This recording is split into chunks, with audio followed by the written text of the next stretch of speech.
Tout a commencé le 3 août 1999, alors que ma famille venait d'emménager dans une maison coloniale qui avait été construite en 1853. L'endroit où se trouvait la maison était une des premières subdivisions communautaires dans le nord du New Hampshire. Et vu que mon père était un grand passionné d'histoire, il est tombé amoureux de cette maison dès qu'il a vu l'emblème commémoratif qui se trouvait sur le côté de la maison. À part mon père, personne ne savait réellement ce qui rendait cette maison si spéciale, à part son âge. Mais à vrai dire, il est vrai que la propriété était magnifique. Et ma mère et mon père ont accepté de bon cœur de payer les 550 000 $ qui, pour une maison comme ça, n'était pas du tout un prix exorbitant. J'avais toujours été un enfant assez timide, tout particulièrement car j'étais assez gros. Alors, je n'étais pas très sociable, et je ne connaissais pas grand monde. C'était la 4e fois que je déménageais depuis que j'avais commencé l'école. Alors bon, je ne voyais pas vraiment l'utilité de me faire des amis, si c'était pour devoir m'en séparer un peu plus tard. Globalement, les premières semaines dans cet endroit étaient plutôt plaisantes. J'adorais marcher dans le quartier et découvrir de nouveaux endroits pas très loin de chez moi. Je jouais aussi avec les animaux du voisinage et on me considérait comme le gentil enfant de la communauté. Je n'avais pas l'habitude de recevoir autant d'attention et sentir cette soudaine vague d'appréciation me plaisait assez. Après quelques semaines, j'ai décidé d'explorer la maison plus en profondeur. Je fouillais dans chaque recoin pour essayer de trouver des vieux livres, des araignées et plein d'autres trucs bizarres. J'ai trouvé quelques pièces de monnaie anciennes, quelques recoins que personne n'avait remarqués, et d'autres découvertes sans importance. Mais le truc qui a réellement retenu mon attention, c'est la porte cachée que j'ai découverte dans la cuisine. Je n'ai pas voulu partager ma découverte avec qui que ce soit. La porte était cachée derrière le frigo, qui était déjà dans la maison quand on avait aménagé. Et je l'avais découverte après avoir pu pousser le frigo de toutes mes forces. Ce jour-là, vu que je n'étais pas seul, j'avais vite remis le frigo à sa place. Mais le jour suivant, la maison était vide pendant quelques heures. J'ai donc voulu ouvrir la porte, mais elle était fermée. Alors, je me suis contenté de l'examiner. Elle semblait beaucoup plus vieille que le reste de la maison.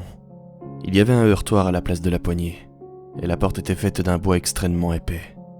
J'ai continué de l'examiner un instant, puis j'ai remis le frigo à sa place, juste avant que mes parents ne rentrent.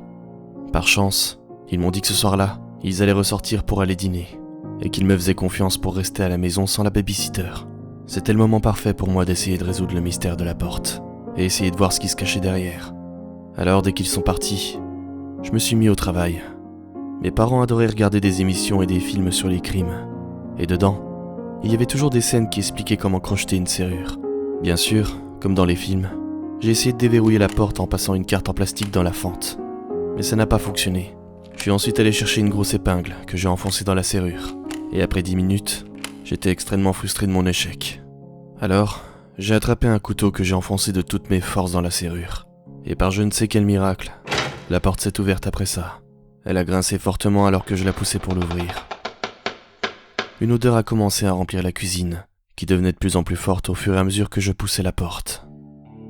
Je ne saurais pas décrire cette odeur, mais résumons ça à une forte odeur de renfermé. Même si la cuisine était parfaitement éclairée, ce qui se trouvait derrière la porte était complètement sombre. Un peu comme si cette pièce attirait la lumière et la faisait disparaître complètement. J'ai attrapé une lampe torche et l'ai pointée vers l'intérieur de cette pièce secrète. Dans l'abysse de pénombre, j'ai pu découvrir des escaliers en sale état, avec une rampe toute cassée. Au loin, j'arrivais à peine à distinguer un sol délabré qui semblait être taché de quelque chose, mais je n'en étais pas sûr. J'ai eu un sentiment de mal-être et d'angoisse alors que l'énergie de la pièce m'imprégnait. Quelque chose me disait de faire demi-tour et de courir, mais j'étais déjà allé beaucoup trop loin. Terrifié et sur mes gardes, j'ai fait un premier pas dans cet abysse de pénombre qui allait bientôt devenir ma nouvelle maison.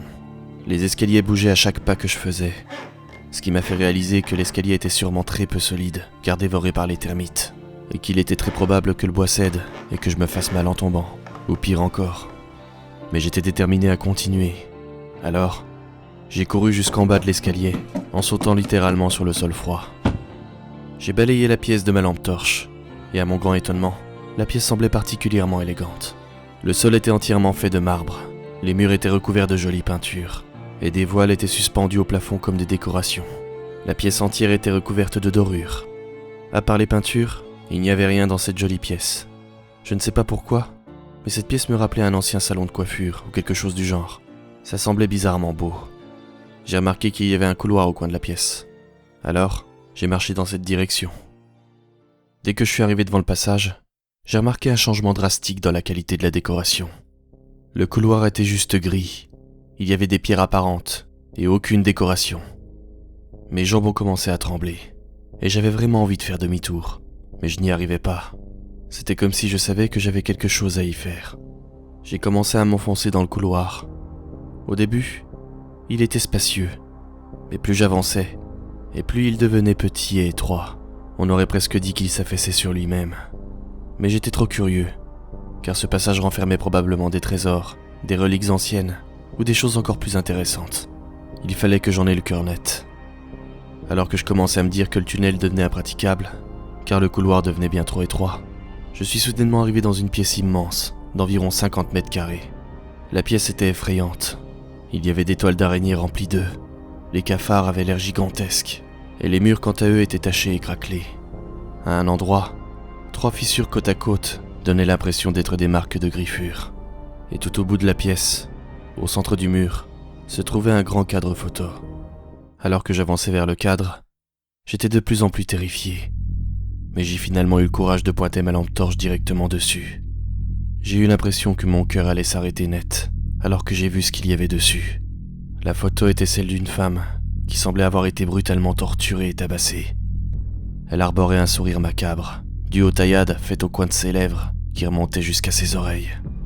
Elle n'avait plus d'œil gauche. Ses cheveux avaient été brûlés, et sa lèvre supérieure avait été coupée et révélait l'intégralité de ses gencives. Tout son visage était recouvert de sang, de coupures et de bleu. Ce qui était le plus perturbant cependant, c'était sa peau. Elle avait différentes teintes. C'était un mix entre une teinte rosée et une teinte verdâtre qui paraissait être de la pourriture. On aurait dit qu'elle avait attrapé une sorte de champignon et que ce champignon avait attaqué sévèrement sa peau. Divers abcès se trouvaient sur sa peau qui avait l'air de se décomposer. Elle avait une coupure sur le côté du cou qui descendait jusqu'à sa poitrine.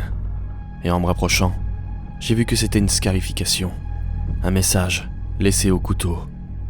Ce dernier disait « Je suis une ordure ». Peu importe de quel côté je bougeais, l'unique œil de la dame semblait suivre chacun de mes mouvements. Horrifié et paniqué, j'ai couru à l'extérieur de la pièce et j'ai traversé le couloir rapidement. Je suis arrivé dans la jolie pièce et j'ai monté les escaliers avant de claquer la porte derrière moi. J'ai ensuite remis le frigo à sa place. J'avais l'impression d'être suivi, et en quelque sorte, j'avais raison, car je me suis rendu compte qu'une des toiles d'araignée était restée accrochée à mes cheveux, et qu'une 50aine de bébés araignées fraîchement sortis de leurs œufs étaient en train de se promener sur le haut de mon crâne. J'ai directement attrapé une bombe à insectes, et je l'ai pulvérisée en direction de ma tête, avant de partir me laver les cheveux. Peu de temps après ça, mes parents sont rentrés à la maison. Ils m'ont demandé ce que j'avais fait, et je leur ai juste répondu que j'avais lu un livre, que j'avais marché dans le voisinage, et joué avec quelques-uns de mes voisins. Après ça, je suis rapidement parti me coucher, mais je n'ai pas réussi à m'endormir tout de suite, et j'ai tourné dans mon lit, encore et encore, avant de finalement sombrer dans le sommeil. Les jours suivants se sont déroulés normalement, et l'horreur de cette nuit semblait s'atténuer au fur et à mesure. J'ai commencé à aller jouer souvent avec les enfants du voisinage, ou juste me promener tout seul pour éviter d'être à la maison. J'avais même oublié à quoi ressemblait la femme de la photo, comme si tout ça ne s'était jamais déroulé. Mais un jour, je montrais la maison à un de mes amis. Il avait l'air émerveillé par l'endroit, et regardait chaque petite chose comme si tout était magnifique. Et après avoir fait le tour de la maison, il est rentré dans la cuisine pour que l'on puisse boire quelque chose. Trop fatigué pour le suivre, je suis juste resté à regarder par la fenêtre du salon. Mais soudainement, je l'ai entendu crier qu'il avait trouvé une porte. Il n'avait même pas fini sa phrase, que j'entendais déjà le bruit du frigo qui raclait contre le sol. J'ai crié pour lui dire d'arrêter, mais c'était trop tard. Il était trop rapide, et se trouvait déjà presque en bas de l'escalier. Je l'ai suivi. Il était émerveillé par la beauté de la jolie pièce qui se présentait à lui. Il a regardé toutes les peintures, et s'est mis à faire comme s'il était dans un vieux film. Mais moi, je ressentais à nouveau de l'anxiété. Je n'aimais vraiment pas être ici. Je lui ai dit qu'on devait remonter, et il m'a écouté. Quand nous sommes arrivés en haut des escaliers, j'ai remarqué qu'il avait un morceau de papier dans sa main. Il avait dû l'attraper avant que je n'arrive dans la pièce. Je lui ai demandé le papier. Je l'ai ouvert, et j'ai vu que c'était un devis écrit à la main, pour une fenêtre incassable, du ciment et des briques. Et puis j'ai remarqué qu'il y avait une phrase, juste en bas du devis. Il était écrit « Maintenant, cette garce ne sortira plus jamais d'ici. Elle restera à moi. » Je ne pouvais pas cacher ça à mes parents, et dès que je leur ai dit, ils ont appelé la police. La police est venue, et ont passé la pièce au peigne fin. Et après un long moment de recherche, ils ont trouvé le cadavre d'une femme, torturée, brutalisée, pendue à une corde. Elle était derrière une fenêtre incassable. Car oui, dans la pièce aux toiles d'araignée, il n'y avait jamais eu de cadre photo. Car ce que j'ai vu précédemment n'était que le contour de la fenêtre. Et donc, ce que je voyais derrière, c'était la femme torturée et défigurée qui me fixait droit dans les yeux.